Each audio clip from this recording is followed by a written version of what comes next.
I'm Noelene. And I'm Wayne. And we're from Foundations.T4L. We are part of the New South Wales Department of Education, ITD. We help schools reach digital greatness by determining which technology best suits their pedagogy. We help teachers use technology as a tool for teaching. And we work with school leaders to determine their ICT vision for their school. We also work with students to help them use technology as a tool for learning. For more information at Foundations.T4L, please click on the link in the down below. Yeah, just down below there. Or if that's too hard, you can always email us at foundations.t4l@det.nsw.edu.au. Yeah! Hey friends, so the app we're learning about today is Tayasui Blocks. It's $3.99 in the App Store. It can be purchased as part of the Tayasui suite. The app lets you build items in 3D, and then it also lets you place them in the real world through augmented reality. So let's dive in. The app is really easy to find. It's called Blocks. You can see it highlighted on the screen here. Now, I know where mine is in my iPad, but of course, if you can't find yours on your iPad, just swipe down from the top. You can start to search for Blocks, and then it will appear. So there it is, just there. And what we'll do is, as soon as you open that, you come onto this screen here. Now, down on the left-hand side, there are a couple of different options, which we'll explore a little bit later. So you've got Featured, Popular, and Explore, and that comes from other users submitting their blocks. But we're just going to tap on this button to click New. And you'll see that once you open up, you'll land on this blank slate with the grid design on it. And it's basically a blank canvas for you to start laying your blocks. Now up the top, we've got a range of tools that we'll explore in a moment. And down the bottom, we've got the creation and of course the destruction tools, as well as the color palette that runs along the bottom. So to run your color palette, you just slide along. You've got a range of colors to choose from there. Let's jump up and have a look at the tutorial first of all. You can see here, it gives you a brief explanation of each of those options along there, and if we swipe our way through, you can see that it gives you instructions on how to navigate within the plane as well, but I'll run you through that as well, showing you those examples. It also shows you again that beginning screen, just letting you know what's around and what you can do as you're exploring, the building and erasing, and of course children love some of the erasing features. Lets you know how you can colorize, and we will run through some of that today as well. And then this is the explore phase. My recommendation to you would be to ask students to explore at home, not at school, because this is going to be a tool for learning. Let's get stuck into it. The first option that we're going to look at is just laying our blocks. So we come down to the color palette and we select what we would like from down the bottom, and then we simply click on the screen to add them in. Now you can hear those noises, and you may wish to ask your students to mute. So it is pinch to zoom, pull out to zoom out, and then just with one finger I can actually pan around my screen, and then if I wanted to move forwards and backwards I would use the two fingers. Now you can see that I'm just adding in more and more blocks as we go here, and I'm going to start building a cube. So you can automatically see how great this would be for 3D space. Now if you wanted to ask your students to explain some of these things, that is of course a wonderful feature that we've got in here. Now you can do that, one of the best ways that students can do that is of course by using colour.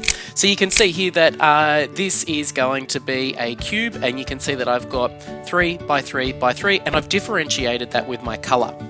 Now as we come along here, I can fill all of my blocks of a particular colour as well, so students don't have to go through and do that individually, although of course they can if that's something they would like to explore. And this is the fill block tool, and while it won't just run along any shape, any colour rather, it will run along the shape. So there you go, you can see that I've really easily created a cube, and I could choose to get my students to explain that using colour, using words, using lots and lots of different options. So then what I can do is I can choose to continue filling my cube, and then there's no reason why your students couldn't do a screen recording and explain why this is a cube instead of a rectangular prism, just panning around like that. So we've had a look at some of the different features: laying blocks, individualized color, block coloring, and then the block fill tool. And now let's go along to one of the favorite tools that students will have, which is the erase tool. And this app really has made this a lot of fun. You can see automatically by the images down below the different ways that we can do this. My recommendation to you would be to give your students a sandbox time so that they can just explore some of these, because, you know, I'm a big kid myself and I like to have a bit of an explore of some of these things. Now, don't panic about, you know, students doing their work. As you can see, it looks like it's destroyed because we do have this bring it back together button just down the bottom here next to the trash can, and then that will actually bring my work back together without a fuss. So students are free to explore, or they can go through and delete their work in here, but don't panic because we've always got undo buttons and we can bring things back. Let's stick with the maths theme that we've got going at the moment because it's the most obvious use for this application. And let's start building a container now that's going to fit our cube inside of it. So what you can do is you can start to model this with your students, and you can say things like, well, you know what, like we've explored the volume of that cube. It's 9 blocks in volume. Let's build a container that will have the capacity of 9 blocks. And this is a great visual tool for you to represent the difference between volume and capacity, which is something that I always really struggled with as a teacher. But because we're using the same equipment to build this, it bridges that gap between the physical of manipulating objects and the abstract, you know, so it's a nice visual tool to get you doing that. Let's come down and explore this tool here, which is the character building tool.